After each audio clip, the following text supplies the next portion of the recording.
Hey, what's up? It's PA with Handheld News here on 79th in South Chicago and Stony Island, right here in the south side of Chicago. I'm here with Ed, and he's going to talk a little bit about being homeless and panhandling here in the city of Chicago. How you doing, Ed? I'm fine. About 3 years and about 4 months. About 3 years, 4 months. Now, I'm going to ask this question. Are you dependent on alcohol or drugs? No. What led you to be homeless? Well, in one perspective, I came home, I caught a guy in my house. He asked me, was I gonna kill him? I told him no. I said, "If I kill you, I'm going through the people system, and it's bad enough we all got some kind of issue. But I say, first of all, you wrong by being in another man's house. To go over another man's threshold, you could have got a room, rent a room, found a friend. If you want to cheat with a married woman, or another man's woman, go somewhere else." I say, but I ain't going through the people system, get in the system. It's bad enough I'm in the system. So you left? Yeah, but before I left, I got me a little money that I hid up on the nightstand, got me some shoes, some socks, and another little thing of clothing, and some underclothes, clean underclothes. And she was trying to stop me there. Trying to stop me from leaving, but she still got this guy in my house. I told her, I said, no. I said, go ahead on, you enjoying yourself. I said, obviously, this happened before. Not the first time you had this guy in my house. What did you do before you left, before you became homeless? Well, I had various odd and end jobs. Then I became a trucker. I was bringing in new and used transportation. I worked there for 2 guys, they was business partners. They was doing all right, paying us almost every day. And then I was enjoying our Father's Day. Me and them guys had a picnic, you know, gave us outings and stuff like that. But every time I made something, I made sure I kept it for my family household thing first. Then I turned around and I said, well, only thing to survival being out here in this world, in the game, is not a game. So you got to do it right, keep it real, and have faith. And that's my first thing, I have faith, you know. So every day, every second of the day, I tell the Father, I said, thank you. What is it that you would like people to know about homeless people? Well, I like them to know and understand this. Don't judge a book by its cover, by the first impression. One time, out of the 3 years that I've been homeless, I did this, and this brother, he living with me. I grew a big old beard, and I seen how people treat different individuals. You know, sometimes we be able to go to the shelters. Some people treat us right then, some of them don't. That's why you see a lot of homeless people rather be out here, because actually this is a house, this is God's house. All right, well, I'm glad you said that, because that was one of my questions. Do you have a homeless shelter that you go to from time to time, like for eating or anything like that? Yeah.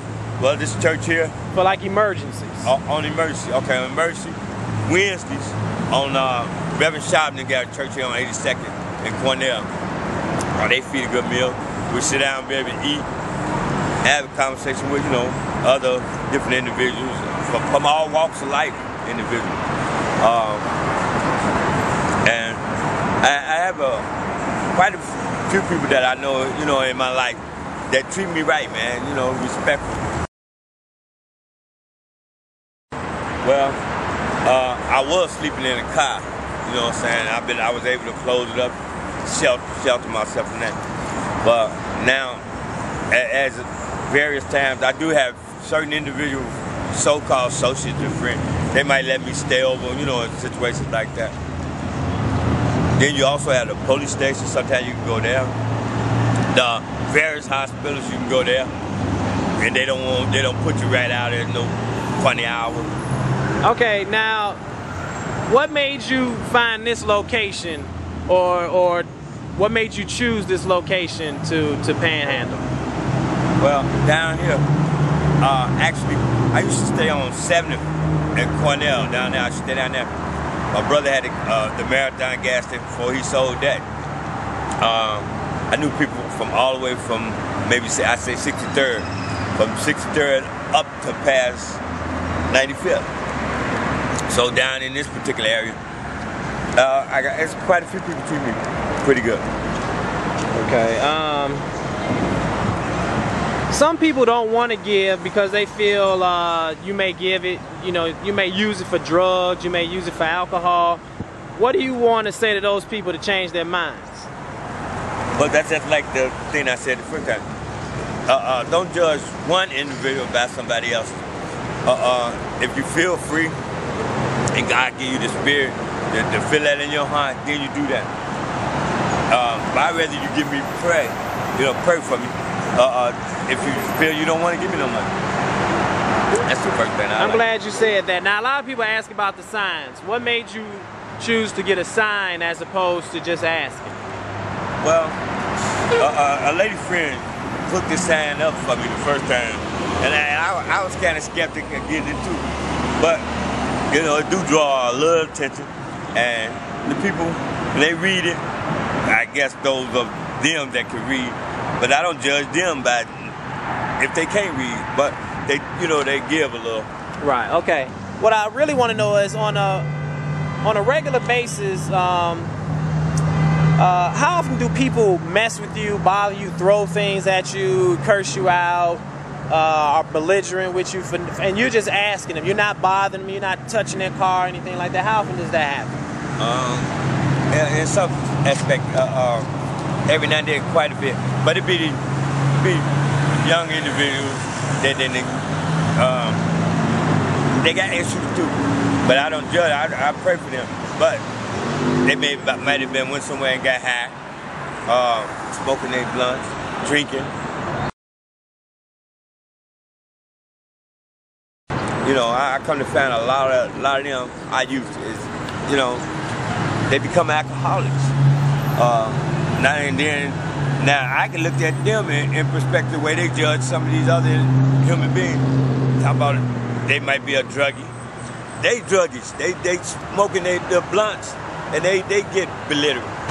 What do you want to say to people that think it's your fault you're homeless, or to someone that's struggling and may see this video to try and help them make better decisions? Or do you feel that some people, no matter what, are going to become homeless because of factors they just can't help? They can't help it. Some people are just going to become homeless.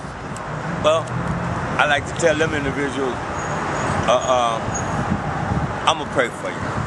And you pray for other individuals that you think, or if they is homeless, pray for them, help them get on their feet. Don't kick a man when they're down. And I also like to say that don't judge one homeless person by another not being homeless. But what about people who say it's your fault you're homeless? What do you say about them? Well, it's an old saying, and I still believe it. And I'm a vet out here being in this world. I say this: God ain't gonna give you nothing you can't bear.